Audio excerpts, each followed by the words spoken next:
E aí, pessoal, tudo bem? Dando continuidade aqui na leitura do Pacto da Branquitude, né, da Cida Bento. Hoje será o capítulo 1, Pacto Narcísico. Então vamos lá.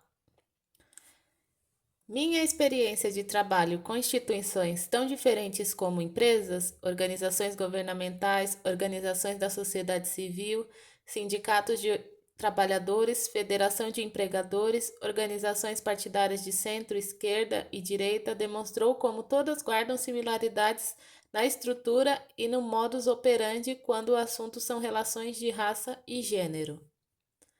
As relações constroem narrativas sobre si próprias sem considerar a pluralidade da população com a qual se relacionam, que utiliza seus serviços e que consome seus produtos. Muitas dizem prezar a diversidade e a equidade, inclusive colocando esses objetivos como parte de seus valores, de sua missão e do seu código de conduta. Mas como essa diversidade e essa equidade se aplicam se a maioria de suas lideranças e de seu quadro de funcionários é composta quase exclusivamente de pessoas brancas. Assim, vem sendo construída a história de instituições e da sociedade onde a presença e a contribuição negras se tornam invisibilizadas. As instituições públicas, privadas e da sociedade civil definem, regulamentam e transmitem um modo de funcionamento que torna homogêneo e uniforme não só os projetos, não só os processos, ferramentas, sistema de valores, mas também o perfil de seus empregados e lideranças. Majoritariamente masculino e branco.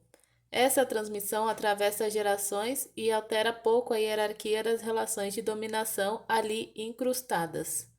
Esse fenômeno tem um nome, branquitude, e sua perpetuação no tempo se deve a um pacto de cumplicidade não verbalizado entre pessoas brancas, que visa manter seus privilégios, e claro que elas competem entre si, mas é uma competição entre segmentos que se consideram iguais. É evidente que os brancos não promovem reuniões secretas às 5 da manhã para definir como vão manter seus privilégios e excluir os negros, mas é como se assim fosse. As formas de exclusão e de manutenção de privilégios nos mais diferentes tipos de instituições são similares e sistematicamente negadas ou silenciadas. Esse pacto da branquitude possui um componente narcísico, de autopreservação, como se o diferente ameaçasse o normal ou universal.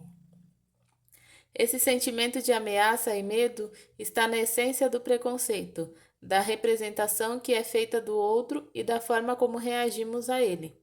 Tal fenômeno evidencia a urgência de incidir na relação de dominação de raça e gênero que ocorre nas organizações cercada de silêncio.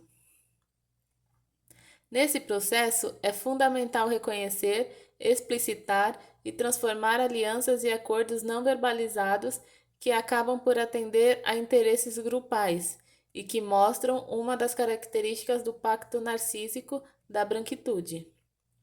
Fui consolidando uma perspectiva sobre o modo de operacionalização das discriminações dentro das organizações, em que questões éticas, morais e relacionadas com a democratização de espaços institucionais sempre são tratadas através de uma perspectiva racional, que busca justificar as desigualdades a partir da ideia de mérito, ou seja, se constatamos representação excessiva de pessoas brancas nos lugares mais qualificados, é porque elas mereceram isso, e a ausência de negras e negros e de outros segmentos deve-se ao fato de não estarem devidamente preparados. Recentemente, a liderança de uma grande corporação referência no seu ramo no Brasil foi provocada a trazer mais diversidade ao seu quadro de prestadores de serviço. A reação não foi inédita. Alegaram que já tinham colaboradores de sua confiança e que alterações nesse contexto seriam complicadas. Esse é o típico acordo tácito que precisa ser discutido e alterado quando uma organização decide se tornar mais equânime. No momento em que uma empresa define um plano de promoção da equidade e estabelece ações afirmativas, que vêm não só pela pressão dos movimentos sociais, mas já como uma demanda do público, costuma-se ouvir de parte das lideranças da instituição frase como, abre aspas, não vamos passar a mão na cabeça de ninguém, fecha aspas. Abre aspas, precisa ter competência para ocupar cargos mais elevados, fecha aspas. Ou ainda, abre aspas, nosso sistema é meritocrático, fecha aspas. O que mostra desconforto ou contrariedade diante da possibilidade de mudança no perfil das pessoas que ocupam postos-chave na organização, mas não só. Um dos desafios está em problematizar o entendimento de que os resultados de processos seletivos, contratações e promoções que colocam homens brancos majoritariamente em posições mais qualificadas são decorrentes exclusivamente do mérito que essas pessoas têm pela excelência individual naquilo que são e fazem. Daniel Markovits, o autor do livro A Cilada da Meritocracia, afirma que meritocracia pretende justificar as desigualdades que produz e criar uma elite que se considera trabalhadora e virtuosa. Esta elite se beneficia das enormes desigualdades em investimentos educacionais e se esforça para oferecer as mesmas oportunidades educacionais aos filhos, passando os privilégios de uma geração a outra, o que vai impactar melhores oportunidades de trabalho e de salários para esse grupo.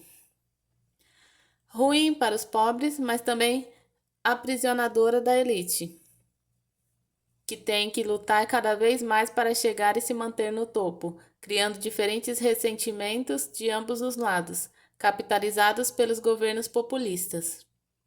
De fato, o conceito comum de meritocracia é o de um conjunto de habilidades intrínsecas a uma pessoa que despende esforço individual e não estabelece nenhuma relação dessas abre aspas, habilidades, fecha aspas, com a história social do grupo a que ela pertence e com o contexto no qual está inserida. Ou seja, a meritocracia defende que cada pessoa é a única responsável pelo seu lugar na sociedade, seu desempenho escolar e profissional, etc. Parte de uma ideia falsa para chegar a uma conclusão igualmente falsa. Há que se lembrar de que muitas vezes a competência exigida está ligada a um tipo de familiaridade com códigos da conduta organizacional adquiridos ao frequentar instâncias mais estratégicas das instituições, bem como quando se tem algum tipo de relacionamento com lideranças de níveis hierárquicos mais elevados. Essa experiência não é acessada, em geral, por grupos que carregam uma herança de discriminação e exclusão. A racionalidade que explica o suposto sistema meritocrático não considera ainda o impacto de histórias e heranças diferentes na vida contemporânea dos grupos, tais como qualidade de escolas frequentadas, disponibilidade de equipamentos e acesso à internet nos ambientes familiares e escolares, ao sistema de saúde, de saneamento básico, nos locais de moradia, etc. Assim, ao ingressar no mestrado em Psicologia na Pontifícia Universidade Católica de São Paulo, PUC São Paulo, passei a trabalhar com o tema da branquitude, pesquisa que desdobrei mais tarde em meu doutorado. Minha atenção focava a ausência de um discurso explícito sobre os brancos na história do país e, ao mesmo tempo, o silêncio sobre a herança escravocrata concreta e simbólica, que definia ambientes de trabalho desiguais. A pesquisa acompanhava trabalhadores de diferentes níveis hierárquicos no interior de organizações públicas ou privadas para compreender a maneira como se processam, cotidianamente, as relações raciais e de gênero. Estudar os processos de construção e legitimação da hierarquia de raça e gênero em ambiente de trabalho, ouvindo o que tinham a dizer tanto pessoas negras como brancas, permitiu compreender a naturalização da supremacia branca nas instituições, sua construção e reprodução ao longo da história. Também possibilitou aprofundar a compreensão sobre as desigualdades e a vivência racial na macroestrutura política e social, que ocorre não só no Brasil, mas em outras partes do mundo. Descendentes de escravocratas e descendentes de escravizados lidam com heranças acumuladas em histórias de muita dor e violência, que se refletem na vida concreta e simbólica das gerações contemporâneas. Fala-se muito na herança da escravidão e nos seus impactos negativos para as populações negras, mas quase nunca se fala na herança escravocrata e nos seus impactos positivos para as pessoas brancas.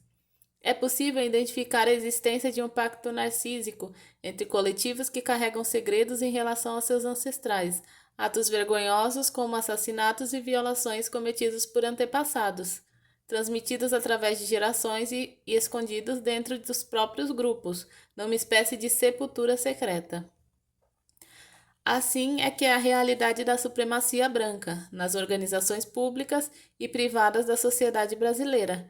É usufruída pelas novas gerações brancas como mérito do seu grupo, ou seja, como se não tivesse nada a ver com os atos anti-humanitários cometidos no período da escravidão, que corresponde a 4/5 da história do país, ou como aqueles que ainda ocorrem na atualidade. É urgente fazer falar o silêncio, refletir e debater essa herança marcada por expropriação, violência e brutalidade para não condenarmos a sociedade a repetir indefinidamente atos anti-humanitários similares. Trata-se da herança inscrita na subjetividade do coletivo, mas que não se é reconhecida publicamente. O herdeiro branco se identifica com outros herdeiros brancos e se beneficia dessa herança, seja concreta, seja simbolicamente. Em contrapartida, tem que servir ao seu grupo, protegê-lo e fortalecê-lo. Este é o pacto, o acordo tácito, o contrato subjetivo não verbalizado. As novas gerações podem ser beneficiadas de tudo que foi acumulado, mas têm que se comprometer, tacitamente, a aumentar o legado e transmitir para as gerações seguintes, fortalecendo seu grupo no lugar de privilégio, que é transmitido como se fosse exclusivamente mérito, e no mesmo processo excluir os outros grupos, não iguais ou não suficientemente meritosos. O pacto é uma aliança que expulsa, reprime, esconde aquilo que é intolerável para ser suportado e recordado pelo coletivo, gera esquecimento e desloca a memória para lembranças encobridoras comuns. O pacto suprime as recordações que trazem sofrimento e vergonha, porque são relacionadas à escravidão. Assim, falar sobre a herança escravocrata, que vem sendo transmitida através do tempo, mas silenciada, pode auxiliar as novas gerações a reconhecer o que herdaram naquilo que vivem na atualidade. Debater e resolver o que ficou do passado, para então construir uma outra história e avançar para outros pactos civilizatórios. Fim do capítulo 1. Se você gostou, não esqueça de deixar o seu like, compartilhe com os amigos, se inscreva no canal e me ajude a divulgar esse projeto, gente. Porque assim, eu gostaria muito que as pessoas lessem mais, né, esse tipo de literatura e tivessem um pouco mais de letramento racial, que eu percebo que as pessoas não têm, tá? E não é culpa de ninguém, é porque a gente não é apresentado para isso. Então, se vocês puderem acompanhar aí enquanto vocês fazem o bordadinho de vocês, eu vou ficar muito feliz. E se puderem compartilhar também, eu fico muito grata, tá bom? Vou encerrando por aqui. Muito obrigada e até o próximo vídeo. A playlist está aqui em cima passando para vocês, tá bom? Acessarem todos os vídeos, se você perdeu algum. Muito obrigada e até mais!